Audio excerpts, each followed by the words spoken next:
Bonjour les amis. L'histoire que je vais vous raconter se passe dans un village de castors, au cœur d'un pays verdoyant et ensoleillé. C'est ici que vivent Tim et Léa. Tout le monde les connaît. On les salue lorsqu'ils filent à toute allure pour rejoindre leur petite maison toute ronde à l'orée du village. Non loin de là, sur une colline, se trouve un drôle de bâtiment. Mais à quoi peut bien servir cette étrange longue-vue? Et tous ces appareils? On dirait un observatoire, n'est-ce pas? Eh bien oui, c'est ici que travaille Madame Barbara. Elle est responsable de surveiller le ciel, car une pluie collante et colorée tombe plusieurs fois par jour sur le village. Quand une averse approche, Barbara joue de la musique pour avertir les habitants. C'est pour cela que tout le monde l'appelle Barbara le tuba.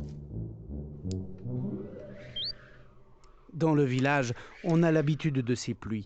Et chacun sait qu'il vaut mieux se mettre à l'abri quelques instants pour ne pas être collant de la tête aux pieds. En général, ça ne dure jamais très longtemps. La pluie n'est jamais la même, et cette fois-ci, elle est vraiment très collante et très sucrée. Quand les nuages se dissipent, c'est le moment de frotter. Et en chanson, c'est encore plus rigolo. Allez, il faut que ça mousse!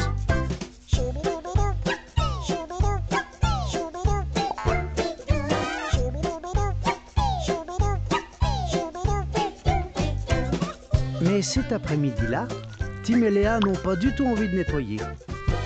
Même la musique qui résonne dans le village ne les motive pas. Ils ont beaucoup mieux à faire. Tandis que les habitants terminent déjà leur séance de nettoyage, nos deux castors quittent leur maison couverte de sucre pour rejoindre le bord de la rivière. C'est vrai que c'est bon de se prélasser au bord de l'eau, et puis leur maison, ils pourront la nettoyer demain, ça ne changera rien. Mais qui donc les espionne? Tim et Léa, vous avez oublié les gloutons. Ce qu'ils adorent par-dessus tout, c'est le sucre. Et aujourd'hui, ils vont se régaler.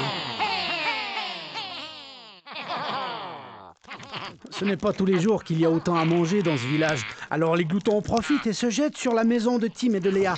Ils commencent par le sucre, puis croquent les murs, les fenêtres. Qui les arrêtera? Centre d'intervention, j'écoute. On arrive. Les castors du centre d'intervention sont toujours là quand il le faut. Une fois que l'attaque est localisée, ils se préparent pour affronter les gloutons. Vite, vite, il n'y a pas une minute à perdre!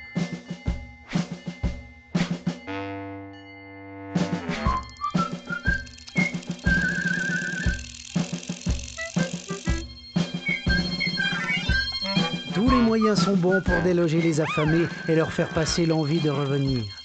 La bataille s'engage.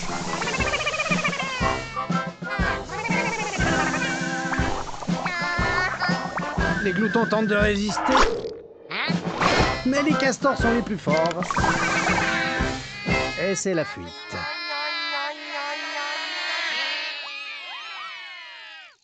Quand Tim et Léa découvrent l'état de leur maison, ils soupirent de désespoir. Comment réparer tous ces dégâts? Madame Doris, bien sûr. Dès qu'il y a une maison à réparer, on peut compter sur elle. Avec l'aide de Tim et Léa, elle se met au travail sans tarder. Il faut d'abord poncer les murs pour les nettoyer. Oh oui, c'est le moment de boucher les trous. Grâce à un ciment à prise rapide, les murs sont vite montés. Un petit coup de peinture pour la finition. On règle les derniers détails et c'est terminé. Oh, bien sûr, la maison n'est pas aussi solide qu'avant, mais on peut à nouveau y vivre et c'est déjà ça. Merci, Madame Doris, et au revoir. Tiens, vous l'entendez? Mais oui, c'est le tuba de Barbara qui annonce une nouvelle averse. Vite, à l'intérieur!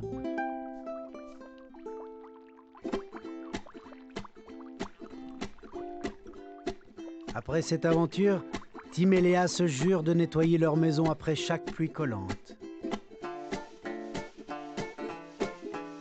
Et c'est ce qu'ils font dorénavant.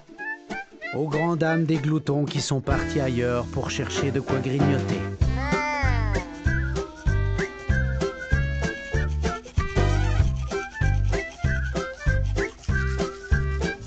À bientôt pour une nouvelle histoire de Tim et Léa. Et d'ici là, n'oubliez pas de vous brosser les dents.